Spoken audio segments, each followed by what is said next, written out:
Hello, everybody. My name is Javon Gattings, and this is my fifth book review.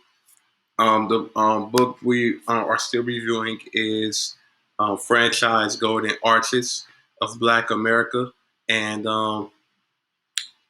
the title is called Black Cleveland versus McDonald's versus Mayor Stokes. So I hope you enjoy and just follow along this really brief review. So the big issue going on is taking place in this neighborhood called the Hogue neighborhood of East Cleveland. Details about the city is the city was a really poverty-stricken city, and most of the issues that plague a poverty-stricken city. So poor health care, poor schooling, low access to jobs, quality jobs, high unemployment rates. And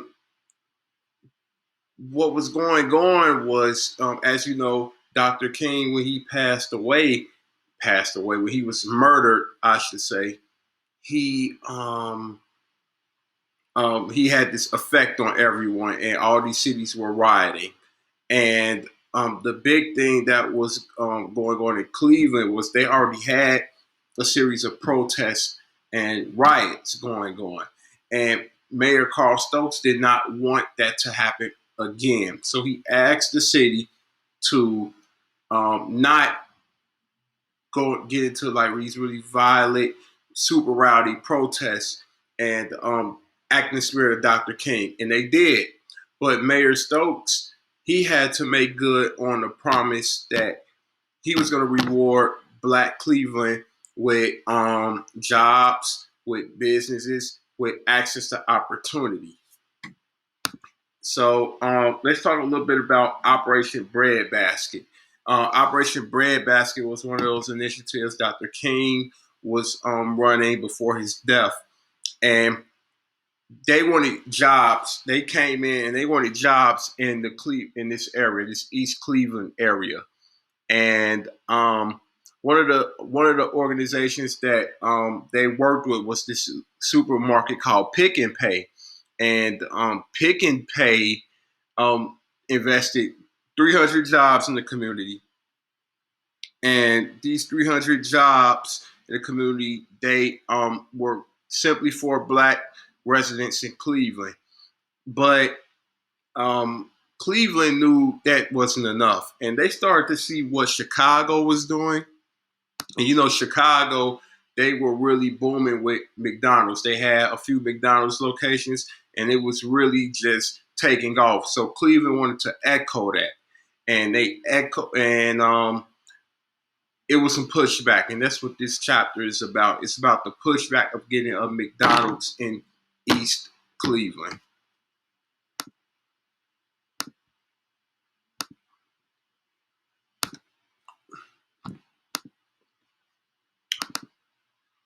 So you have these some of the key players. This is Mayor Carl Stokes. He was the mayor of Cleveland, the first Black mayor of Cleveland, and the first Black mayor of a major city.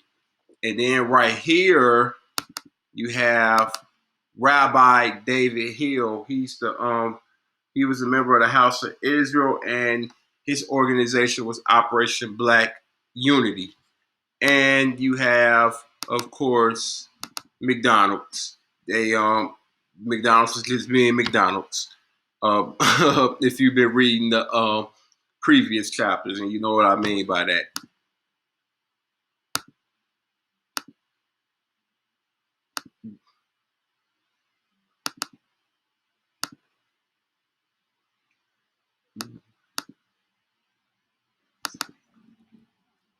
So, an individual named Ernest Hillard, he was a Cleveland resident who teamed with Rabbi David Hill to help secure a franchise in East Cleveland, but he was met with a lot of pushback.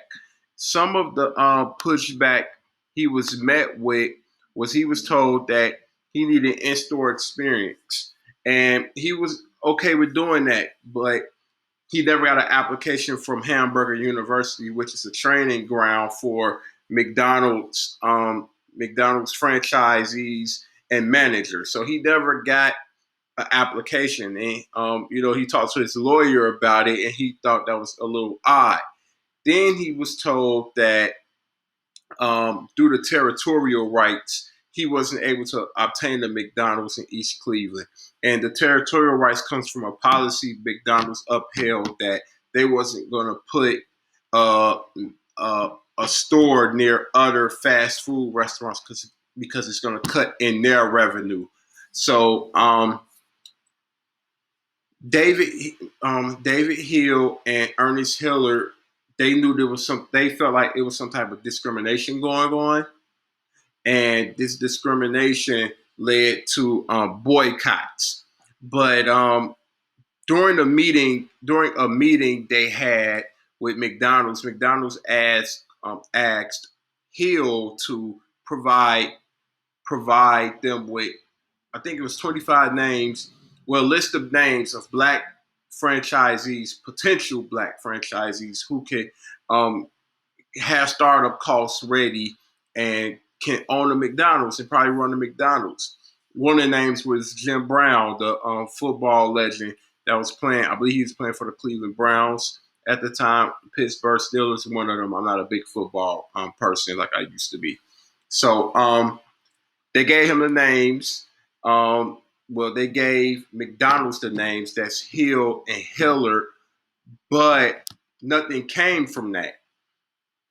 In the meeting, something wild happened where Hill, who was known as this really, really radical guy with he was really, really radical with actually a criminal background. He was known as a con artist. He told McDonald's all the white McDonald's owners needs to give up their keys.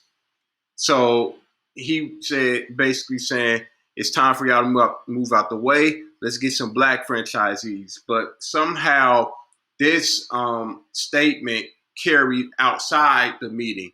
And Ernest Hillard was getting a lot of phone calls, a lot of death threats. His wife was getting a lot of threats, and he was eventually murdered. And this is how this boycott started between McDonald's and the residents of Black Cleveland, and particularly David Hill. Mm-hmm.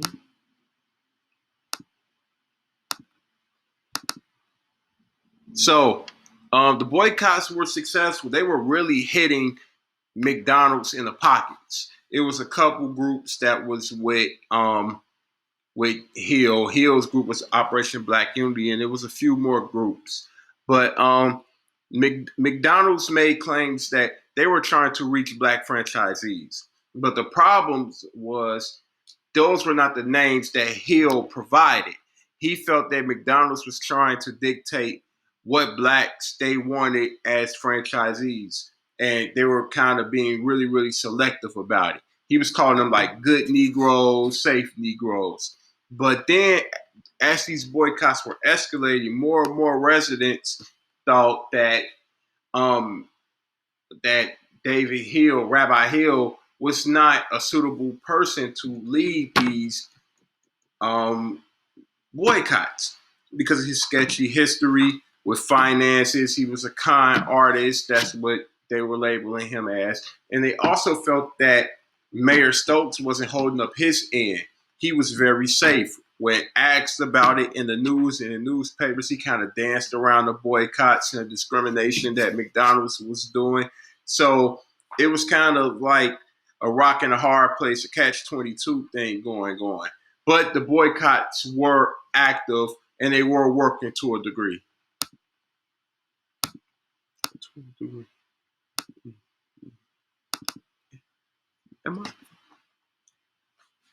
So McDonald's wanted to renegotiate with Hill's group, but they didn't want Hill involved. They felt Hill was super radical, and the talks would go nowhere. But Hill was persistent about being a spokesman of Black Cleveland. He said, "I run Black Cleveland. I speak for them. I should be in the meeting." So they still had the meetings with Hill involved, and Hill and I think this is very fair. Hill wanted to make sure that um, McDonald's had a presence in the community, meaning that McDonald's needed to donate money, not just be a store that was generating revenue, that was selling hamburgers. Take some of that revenue and give it to the community to build a swimming pool, a resource center, things that benefit the community. And McDonald's said, no, that's too much to ask for. We're already being good. We're already being socially responsible, but because we are providing jobs. We're giving you all tax revenue. What else do you want? So later on, um, Hill got ousted. They didn't want him being the face of the Operation Black Unity or the face of these movements, and more organizations got involved. Core Center of Racial Equality, the Urban League, who else? NAACP, and the Hogue Area Developmental Corporation were the orgs that got involved. And what happened was the Hogue Area, I'm sorry, the Hogue Area Developmental Corp was granted a McDonald's org. They came to agreement. The boycotts ended. Carl Stokes was elected, and Hill was arrested on separate counts.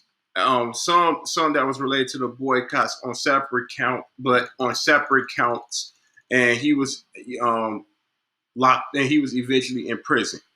But the big thing that came out of this was that, yeah, Hill was very controversial, but he got something done.